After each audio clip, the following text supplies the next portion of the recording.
अस्सलामुअलैकुम। बोल न्यूज़ में खुशामदीद। मैं हूँ गौहर इशरात। अहम खबर, वज़ीर आज़म से चीन की स्पेस टेक्नोलॉजी कंपनी के वफ़द की मुलाकात। गैलेक्सी स्पेस के वफ़द का पाकिस्तान में सरमायाकारी पर दिलचस्पी का इजहार।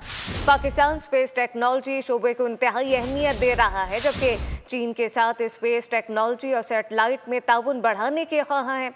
वज़ीर आज़म की जानिब से कहा गया, टेलीकम्युनिकेशन, सेटेलाइट, इंटरनेट के शोबों में ताउन बढ़ाया जाएगा।